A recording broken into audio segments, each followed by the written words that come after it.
thank my sponsor. He's the one with the billions of dollars. You spend them well. Really pleased to be here. And I want to, if nobody else has done this, I'd like to thank the organizers for a superb conference. So maybe we could have a round of applause.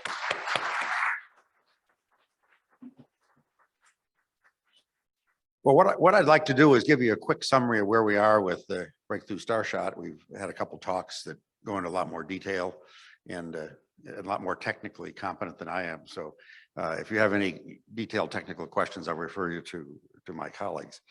I'm not going to go into much detail of our organization, but basically the Breakthrough Prize Foundation was founded about 11 years ago. Our primary objective is to encourage scientists by making them movie stars, and to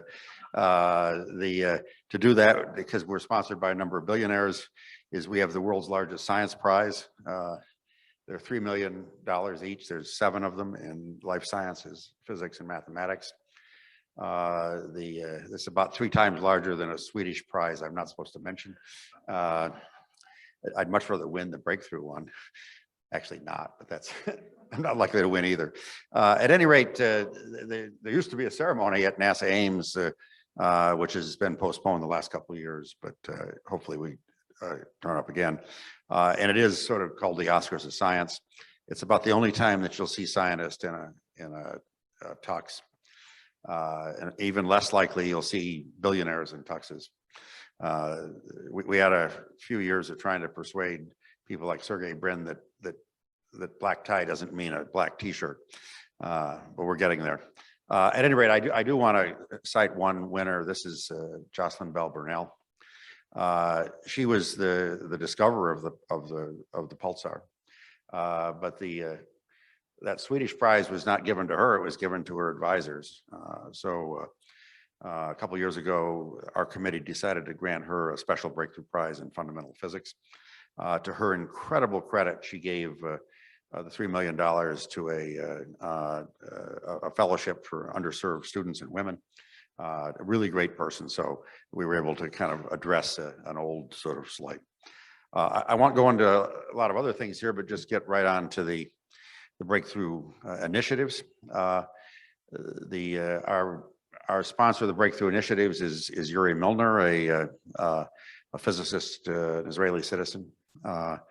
And these were announced in 2015 with Stephen Hawking, who was our principal science advisor until he passed away a few years ago. And they're really all about addressing these 3 fundamental questions. Is there intelligent life elsewhere? Is there any other life in the universe at all? And can we travel between stars? Now, I usually have a kind of a smart aleck comment about intelligent life. And when I'm asked about this, I say, it's more likely to find the further are you away from a national capital. So, and I stand by that. At any rate, the first program we started was Breakthrough Listen. And, you know, it's this has been a very exciting program. It's $100 million US. It's managed through the University of California at Berkeley. And we have basically time on most of the world's large radio telescopes and a lot of the large optical telescopes to look for techno-signatures. And I won't go into all the details other than saying we're using both space and ground systems. Probably the most significant ones on here, we've just started a research project with the Chinese 500 meter. You can see it in the bottom there. Probably our most significant new project is with the Meerkat, which is the first part of the square kilometer array in South Africa. But I'd like to talk a little bit about this instrument. This is the Parkes Radio Telescope in New South Wales. It's I think 63 meters in diameter, 64 meters. It's a very iconic radio dish. It was actually used to receive the Apollo 11 moonwalk. And there's a really delightful movie called The Dish. It's a family-friendly movie. You can take your mother and children and everything else and go see it. I even showed it to my wife and she liked it. But at any rate, a little less than a year ago, actually turned out to be Halloween, I got a call from Dr. Andrew Simeon, the PI for our Breakthrough Listen Committee, and he said, we have the first signal that passed our basic test. And there was interesting discussion earlier about what happens when you have a signal. Now, we wanted to spend a couple months, kind of figuring out, is this real or not? We designated this the Breakthrough Listen Candidate 1, BLC1. The really interesting thing is it came from Proxima Centauri, or appeared to. And, the very nearest star that we know has an Earth-sized planet in the habitable zone, not much more about it. But this was at, some, 950, 980 megahertz. But the signal drifted, as you would expect from a signal outside the Earth. It's a very narrow band. It was when we moved it off the telescope off the position, it disappeared. So we were quite excited. We said, well, we need to do a lot more tests and look at the instrument. This was, by the way, the instrument where the microwave oven was at one time, used by the team. And over the next, first of all, it only took about 2 or 3 weeks before somebody leaked it to the press. And so we ended up kind of prematurely at least having to say something about it. But over the next couple of months, we looked very carefully at this signal. We're virtually certain, not quite 100%, that it is terrestrially caused interference or human caused interference. We did find some other signals like it, and they also showed that when you move the telescope slightly off and on, they were still there. But at any rate, this enabled us to exercise all of our procedures. And there are 2 papers that are I think they're going to be published in the next few weeks in Nature Astronomy on this. A very exciting effort, and it's I think that it's very instructional to look at this as an example of. I think it was handled very well by the team, and we didn't, at least to date, get a huge amount of kind of foolishness, but that's certainly a possibility. Let me talk about Alpha Centauri, because that's our target, and give you a little update on where we are. Just to remind everybody, there are 3 stars in the system. Unlike the 3-body problem, they are not in chaotic orbits. But 2 of them are solar type. They orbit with about 80-year period around each other.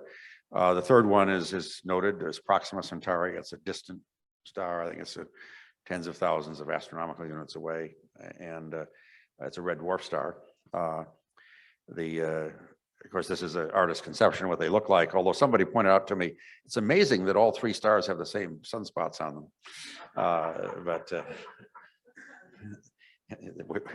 We'll get it fixed.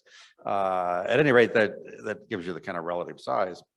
So we had a program we started in 2016 called Breakthrough Watch. Was to see if we could find a life-bearing exoplanet, particularly in the Alpha Centauri system. Now, it turned out that we made this announcement in early 2016, but then in August, just showing it sometimes better to be lucky than good, the European Southern Observatory announced there was a terrestrial-sized planet indirectly detected orbiting Proxima Centauri. They were nice enough to invite me to the press conference. We were nice enough to give them $3 million to go do an instrument to see if we could actually detect other planets in that system. And of course, they have this picture, so I guess we don't need to go there because we know what it looks like now. But at any rate, this is the instrument that we decided to use. This is the Very Large Telescope in Chile. And by the way, as an astronomer, I have to say I'm embarrassed with telescope naming. Surely, Very Large Telescope, you could have found a better name. Now, it gets worse. It turns out that they're building a new telescope, which is 39 meters in diameter, called the Extremely Large Telescope. And no fooling, it was originally called, when it was going to be like 70 or 80 meters, the Overwhelmingly Large Telescope. So if any of you have a penchant for naming, go talk to the astronomers, they need help. At any rate, we had 100 hours of time with the instrument that we and the European Southern Observatory built for the number 4, which I think is the one on your right, that had a laser guide star.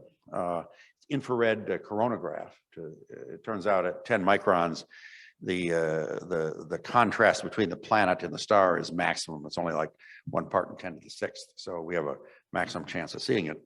Now, I put this picture up probably a lot of you are science fiction geeks like I am. This is from Avatar. And to remind everybody that the scenario there is a giant planet orbiting Alpha Centauri A in the habitable zone. This is the biggest star that has a bunch of moons, one of which is not only inhabitable, but inhabited. And it turns out that, by the way, the giant planet is called Polyphemus, which was a cyclops. And we have a tentative detection of a giant planet orbiting Alpha Centauri A. So we might have discovered Polyphemus. It was considered interesting enough that Yuri Milner got in touch with his friend James Cameron, as he was, and so as he was filming the next set of the Avatar movies, he did at our annual Discuss conference, he did a real tour de force. It's online of the technical discussion. And by the way, to get to Alpha Centauri, he used a combination light sail and fusion system, so probably not too far off. At any rate, I'd like to sort of discuss a little bit here for the next few minutes, Breakthrough Starshot. This is the effort to actually get us to Alpha Centauri sometime later this century. The objective, just to remind everybody, is to launch in the middle of the century, go 20% the speed of light with a very small spacecraft, and go to the Alpha Centauri system. The way to do this, and this was announced, by the way, in 2016. This was Stephen Hawking's last trip to the US. We announced it at the New World Trade Center. There's a lot of notable people on the stage there, except for the guy on the far right. But Freeman Dyson, who just passed away not too long ago, was there. Ann Druyan, who's the creator of Cosmos and Carl Sagan's widow. Avi Loeb, who you heard earlier today, and Mae Jemison, who runs Interstellar organization, and then this geeky guy. But this was a pretty cool effort. The big question is, can we, in a half century or so, go 1,000 times faster than we can today? We point out that in the mid-20th century, we did that. Can we do it now? And of course, the initial look was not very positive. By the way, if you want to know the guy that was, see the guy back there with his hand on his in the corner, that's Pete Klupar, our chief engineer. This is his chart, he's the one that had the original idea that this is very hard. But it turns out there is a way to do it. And again, these are our objectives. We need to go at 20% the speed of light, and to get there in some reasonable amount of time. There is an idea how to do this. It's very old. Kepler wrote to Galileo in 1610 that we should sail on heavenly winds. Now, we're not sure what he was intending, but we're going to say it's light sails. So the objective here is to get a really small mass, sort of Graham class spacecraft, leave the engine on Earth, attach this chip to a sail, and you should probably hear from other people, it's probably more likely the chip would be integrated in the sail than actually a separate chip, and use a very powerful laser to do the acceleration. Now, of course, light sails work. You've probably heard about some of the ideas of sun divers and so on to get to our outer solar system, but the sun isn't powerful enough. Chipsats are becoming real. This is Professor Zach Manchester at Carnegie Mellon. A few years ago, we worked with him to launch these chipsats. This is called Sprite. It's a 10-gram spacecraft. So we're, and by the way, if you have an electronic watch, the chip in that watch is very similar to a satellite. The laser array this is one of the big challenges, and we have 3 big challenges. Well, we have about 50, but we have 3 we're going to start with. The first thing is, how do you build a 200 gigawatt laser array as a kilometer scale for like $10 billion? So we have a major research program. There's, by the way, some very promising approaches. But if we want to go to Alpha Centauri, we'd like it in the southern hemisphere at high altitude. This is in the Atacama Desert, and this is an artist's conception of what it looks like. Now, I have to make a point that our sponsor pointed out, showing he is a physicist. He says, well, this is just wrong. I said, well, why is it wrong? He said, well, you're going to use 1 micron radiation, and you can't see that with your light or with your eye. And I said, well, Yuri, it turns out that it probably heat up some of the dust in the atmosphere and kind of glitter a little bit. He thought that was an artful enough dodge that I got away with it. But at any rate, a lesson I want to tell everybody, I was we made this announcement and somebody asked us, well, where are you going to put this laser array? And we said, well, in Chile, in the Atacama Desert. Well, it turns out we didn't bother to tell the Chileans. So I was summoned to Chile. I had a wonderful opportunity to meet 2 different presidents of Chile. I bought them off with a star chip, one for each, and but they've volunteered to be very helpful. So Chile be a good partner. You know, you have something like half hour to an hour of laser illumination on a nanocraft that's 5-10 meters in diameter, that's deployed from a spacecraft in a highly elliptical orbit. We launched dozens, if not hundreds of these. And, 20 odd years later, we fly by, not all at once. This is a National Geographic photo from their Cosmos stuff. But it does accurately show there'd be a lot of holes in the sail because there's stuff in interstellar space. So a lot of challenges. Now, we had some interesting discussions here just prior to this. And I point out that, that building the laser device for $10 billion is a big one. Building a sail that can take this much power is another one. Professor Harry Atwater is leading that for us. The third one is the communications, which Professor Phil Mauskopf, who talked yesterday, is sitting in the back, so he can answer technical questions. But the biggest problem seems to be the power for these systems, and so we're we've got an effort that Mason Peck and some of the other speakers here have been involved with. So I won't go into the details. I also want to point out that our sister organization, Limitless Space, is figuring out how to get people there.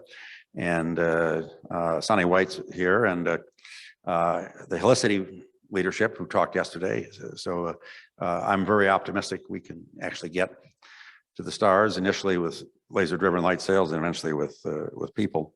I just want to close with we are looking at potentially private missions here in our solar system to look at these various locations. And my particular favorite is Earth's evil twin, Venus. We've just completed a study that we could potentially go to Venus in 2023 very cheaply. There's a private mission that Rocket Lab is looking at.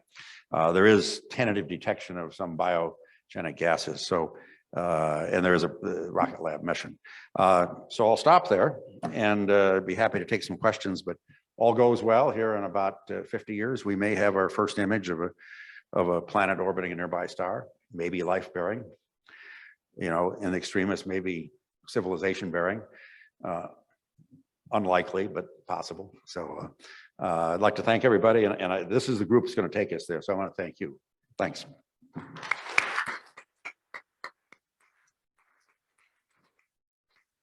We have a question. What will Breakthrough Starshot do with the laser once it's done accelerating the spacecraft?